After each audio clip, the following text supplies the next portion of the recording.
Kurban terim olarak Allah rızası için belirli şartları taşıyan bir hayvanı Allah için kesmek demektir. Kurbanın tarihçesine baktığımız zaman aslında kurban ibadeti ilk insanla beraber tevellüt etmiş, ortaya çıkmış. Kur'an-ı Kerim'de Cenab-ı Allah Hazreti Adem Aleyhisselam'ın iki oğlunun kurbanından bahseder. Hikayeyi biliyoruz. Habil ve Kabil'in mücadelesi, Allah için ellerinde olan malı kurban etmeleri. Tabi Habil en güzel, malının en güzelini Allah için kurban eder. Bu kabul edilir. Kabil ise maalesef malının en kötüsünü tasadduk eder, kurban eder. Bu da tabi Allah tarafından kabul edilmez. Bu bize gösteriyor ki biz kurban ibadetini yaparken samimiyetle bu ibadeti ifa etmeliyiz. Malımızın, gönlümüzün en güzel tarafını ortaya koymalıyız ki inşallah Cenab-ı Allah bu ibadetimizi kabul eylesin. Ama günümüz manadaki kurban Hazreti İbrahim Aleyhisselam'dan bize tevarüs etmiş olan bir ibadet çeşidi.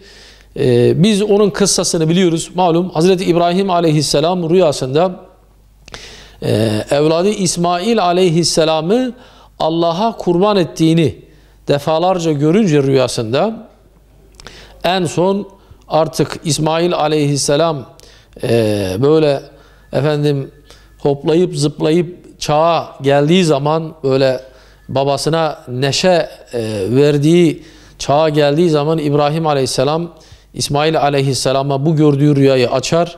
Birkaç defa o rüyayı gördükten sonra İsmail Aleyhisselam da babacığım emrolunduğun şeyi yap der.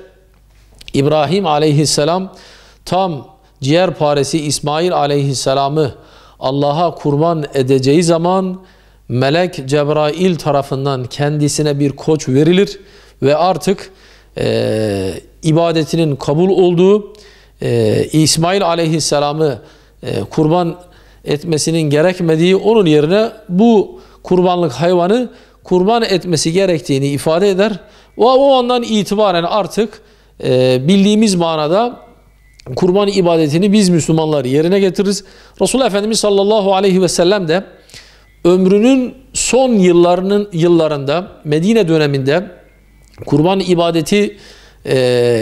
kurban ibadetini şart koştuktan sonraki kurban ibadeti Hanefi mezhebine göre vacip olan bir ibadet. Kur'an, sünnet ve icma ile sabit olan bir ibadet çeşidi. Resulullah Efendimiz sallallahu aleyhi ve sellem de bizzat kendi eliyle artık ömrünün sonuna kadar kurbanını ifa etmiş, kurbanını kesmiş. Resulullah Efendimiz sallallahu aleyhi ve sellem teşvik bağlamında hadis-i şerifleri var Resulullah Efendimiz sallallahu aleyhi ve sellemin. Yani bizzat bu sünneti yerine getirdiği gibi bunu teşvik bağlamında söyleyen hadis-i şerifleri de var Resulullah Efendimiz aleyhissalatu vesselamın. Resulullah Efendimiz bazen çok şiddetli ifadeler kullanırmış. İşte kurbanda da bu şiddeti ifa eden ifadeleri var.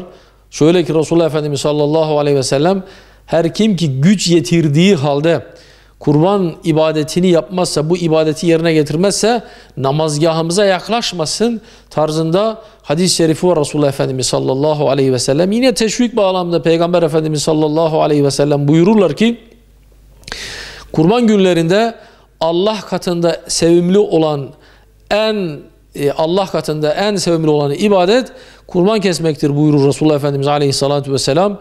Kurban edilen hayvanın tırnağından boynuzuna tamamı kurban kesen için sadaka hükmündedir.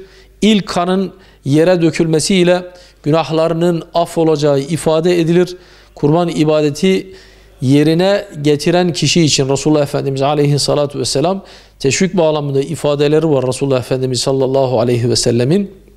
Kurban ibadeti tabi dediğimiz gibi belirli zaman diliminde yerine getirilen bir ibadet çeşidi.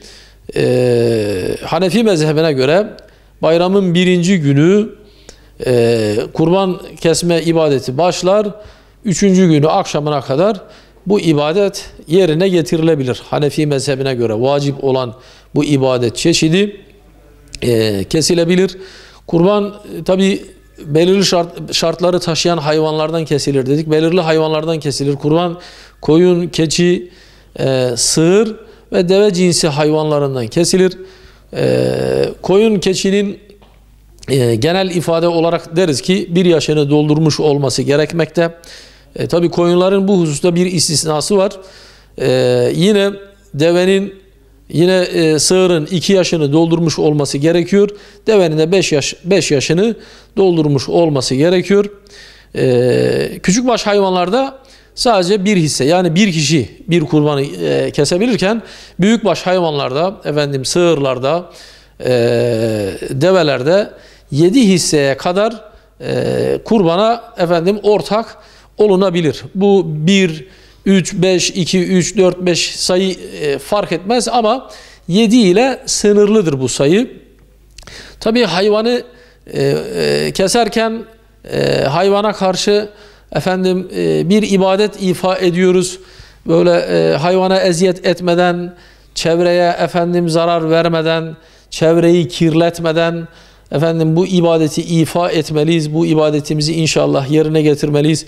Kurbanımızı kestikten sonra bir şükür namazı kılınabilir. Yani bu kurban için kılınan özel bir namaz değildir ama Allah'a şükürdür. İbadetimizi yerine getirdik. O bağlamda 2 rekat bir namaz kılınabilir.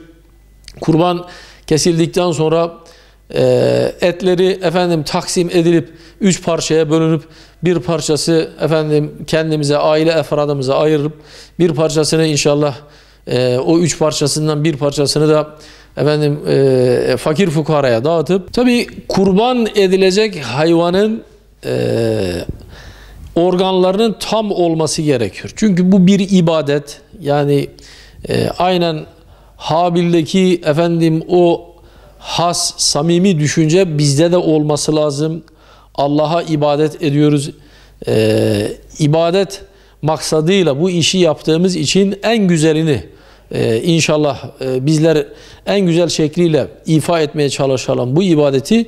Kurbanlık alacağımız hayvanın organlarının tam olması gerekiyor. Topal, çok böyle kurban edilecek yere kadar gidemeyecek kadar böyle zayıf, çelimsiz, gözleri kör, böyle bir hayvan olmaması gerekiyor. Organlarının tam olması gerekiyor ki inşallah bizler ibadetimiz makbul bir ibadet inşallah olsun. Kurbanı bizzat kesebileceğimiz gibi bu kurban ibadeti bizzat bizim tarafımızdan yapılabileceği gibi vekalet yoluyla da kurban kesmek caizdir.